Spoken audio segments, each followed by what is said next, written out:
Good morning, Section F. My name is Jesus Pacheco, and this is the planning report for the group composed of Cal Mulholland, Afshan, Chandani, and myself. We will first discuss the overall planning of this project, then a more detailed overview of the requirements, and lastly discuss possible design ideas. We first start with a Gantt chart, which details the time sequence of major events, deadlines, and how the team plans to allocate time. We predict reports will take about a week to complete, whereas building and testing will span multiple weeks. The next item is a function tree, which displays the decomposition of large tasks into smaller tasks, some of which are defined by the project, others are defined by the team. The next item is a priority matrix, which compares the relative importance of all the tasks. Team efforts will be allocated based on these priorities. In order to fully plan out our design, we used the design tools that we learned in the beginning of the semester, the first of which being a house of quality. Our consumer requirements were split into three main categories: the size requirement, the point scoring, and also the ease of use.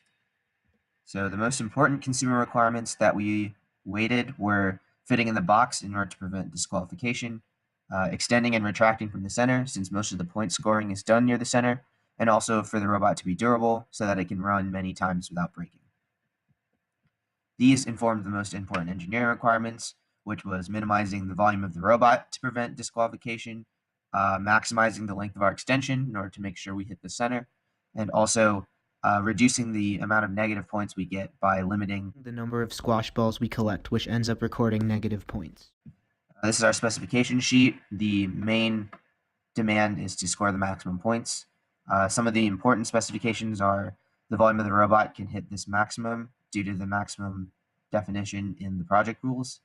And then the rest of operation was mainly just what we wanted out of it, like collecting 2 gems every rotation. Some more important specifications were the energy, because we're only allowed to have energy from the power supply on the MyRio and the driver board, and also the cost, with the total price having a maximum of $100. So this is the function tree. The main function is to score points, which was split into 4 subfunctions. The first of which is moving to scoring areas, which got split into extending and retracting from the center. Then there was scoring the tennis ball, which got split into sensing the wall drop and then placing the tennis ball. Moving the dog bone, which didn't have any subfunctions. And then scoring the center items, which split into collecting gems and not collecting squash balls. All right, so my name is Kyle Mulholland, and I'll be talking about the concept development of our product. To do this development, we created a morphological chart with the sub-functions listed on the left here, along with their associated design options. I'll go over a few of the most important sub-functions and the options we've designed to accomplish these functions. So the first sub-function we'll look at is the ability to extend to the center. And one method to accomplish this would be to simply use gravity. So the setup here is you have drawer slides at an angle like this, and obviously you have gravity acting on the system. So because of this angle, when the drawer slides are released, the drawer slides will slide down and extend towards the center of the competition area. Another method would be to use a pneumatic push method, where you have pneumatic cylinders at the top here that push the slides out as soon as they're actuated. This will speed up the process of the drawer sliding out and allow us to access the center of the competition area quicker.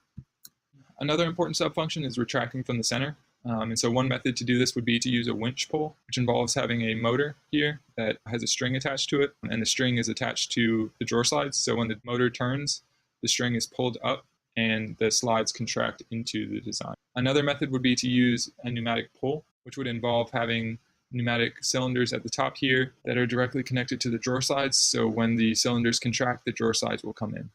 The last method would be to use a counterweight, which involves having a pivot point at the back end of this design. And once the extended platform has performed its function, a counterweight would be released. The whole system would pivot upwards and the drawer slides would contract. Another subfunction we'll look at is sensing the wall drop. So to do this, one method would be to use a touch sensor, which is basically just a switch that's pressed against the wall. And so once the wall drops, the switch will be open. Another method would be to use an IR sensor, which could be easier to implement because the IR sensor could be mounted further back on the device. The last method would be just to wait until the maximum possible amount of time that the gates are up has elapsed. So once this time has elapsed, we will know that the gates are down and could proceed to the next step. And that concludes the presentation. Thanks.